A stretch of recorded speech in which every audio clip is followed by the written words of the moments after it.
સુરેન્દ્રનગર લોકસભા કોંગ્રેસ ઉમેદવારના ચૂંટણીના પ્રચારના શ્રી ગણેશ કરવામાં આવ્યા છે. કોંગ્રેસ ઉમેદવાર ઋત્વિજ મકવાણાએ બોટાદ જિલ્લાના રાણપુર ખાતેથી ચૂંટણીના પ્રચારના શ્રી ગણેશ કર્યા છે. રાણપુર ખાતે કોંગ્રેસ કાર્યકરો, આગેવાનો અને સમર્થકોએ તેમનું સ્વાગત કર્યું હતું. કોંગ્રેસ ઉમેદવાર ઋત્વિજ મકવાણાએ ભાજપ પર આકરા પ્રહારો કર્યા હતા. સ્પીચમાં આકરા પ્રહારો કર્યા હતા. ભાજપમાં બેઠેલા તમામ ડીલરો છે. ડીલરો એટલે ગુજરાતમાં દલાલ. ભાજપનું નાનું કે મોટું કાર્યકર ડીલ કરશે. ટિકિટ આપીશું, હોદ્દો આપીશું, કામ આપીશું, ગ્રાન્ટ આપીશું તેવી ડીલ કરશે. લોકસભા વિસ્તારના લોકોને જવાબદારી અને ભરોસા પર ખરા ઉતારવાની ખાતરી આપી. ભાજપના ઉમેદવાર ચંદુ શિહોરા મૂળ કોંગ્રેસી ભાજપ પાસે પોતાના પક્ષનું સક્ષમ ઉમેદવાર નહીં હોવાથી કોંગ્રેસના આયાતી ઉમેદવાર લેવા પડ્યા હતા.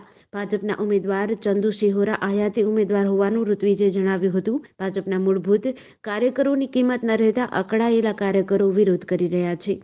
આ ઉપરાંત મકવાણાએ આક્ષેપ કર્યા હતા કે ભાજપના સંગઠન કે ચૂંટાયેલી પાંખમાં કોઈનું કોઈ મહત્વ નથી રહ્યું, માટે આંતરિક જે અસંતોષ છે તે સામાજિક સમીકરણના નામે બહાર આવી રહ્યા છે. ભાજપના સ્ટેજ પર 60% મૂળ કોંગ્રેસીઓ દેખાઈ રહ્યા છે.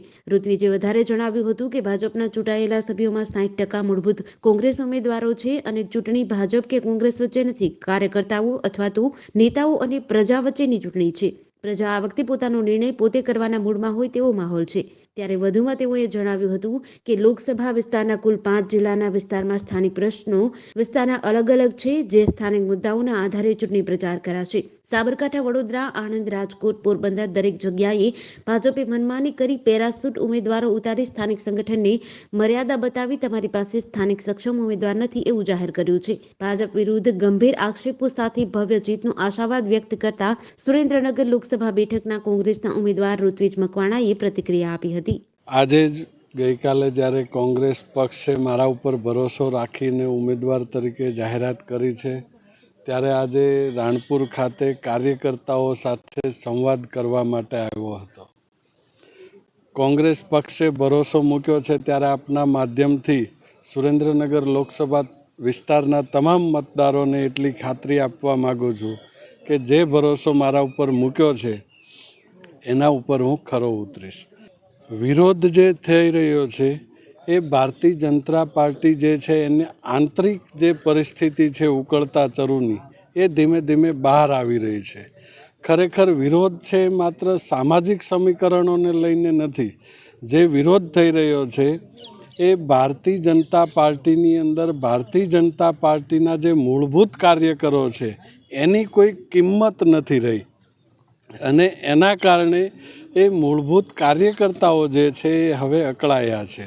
આજની તારીખે ભારતીય જનતા પાર્ટીના સ્ટેજ ઉપર 60% કોંગ્રેસીઓ છે, ચૂંટાયેલી પાંખમાં 60% કોંગ્રેસીઓ છે.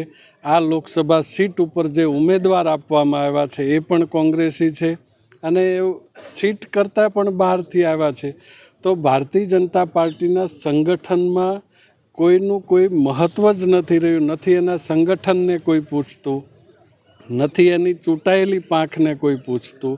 તો એનો જે આંતરિક અસંતોષ છે એ ક્યાંક ને ક્યાંક સામાજિક સમીકરણોના નામે બહાર આવી રહ્યો છે.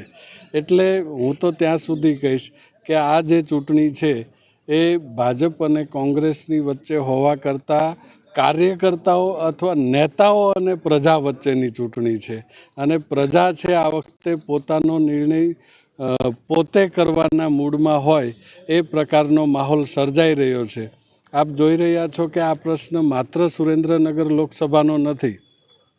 સાબરકાંઠા હોય, વડોદરા હોય, આણંદ હોય, રાજકોટ હોય, દરેક જગ્યાએ ભારતીય જનતા પાર્ટીના નેતૃત્વએ પોતાની મનમાની કરીને રાજકોટમાં અમરેલીથી ઉમેદવાર ઉતારે, પોરબંદરમાં ભાવનગરથી ઉમેદવાર ઉતારે, સુરેન્દ્રનગરમાં મોરબીથી ઉમેદવાર ઉતારે, એવી રીતે પેરાશૂટ ઉમેદવારો બધે ઉતારી અને સ્થાનિક સંગઠનોને પોતાની મર્યાદા બતાવી દીધી છે કે તમારી પાસે તમારો ઉમેદવાર કહી શકાય એવી તૈયારી કરી શકાય એવો દમ નથી. લોકો વચ્ચે કેવા મુદ્દાઓને લઈને? સુરેન્દ્રનગર લોકસભા મત વિસ્તાર છે, ખૂબ જ વિશાળ લોકસભા છે અને અલગ અલગ 5 જિલ્લાઓની અંદર વહેંચાયેલો મત વિસ્તાર છે. અને દરેક વિસ્તારની સમસ્યાઓ, દરેક વિસ્તારની લાગણી માગણી અલગ અલગ છે. તો એ વિસ્તાર વાઇઝ જે વિસ્તારની જે જરૂરિયાત હશે એ વિસ્તાર માટે કામ કરીશું. જેમ કે અમારા વિસ્તારમાં પાણીની તકલીફ છે.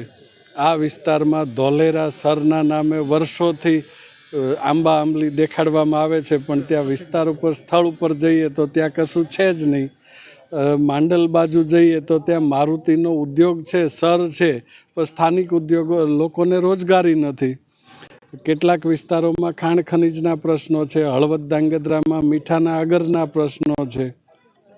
તો એ અલગ અલગ વિસ્તાર પ્રમાણે અલગ અલગ જે રજૂઆતો હશે એને યોગ્ય પ્લેટફોર્મ સુધી લઈ જવાનો પ્રયત્ન કરીશું. JDC ન્યૂઝ સાથે ચિંતન વાગડિયા, બોટાદ.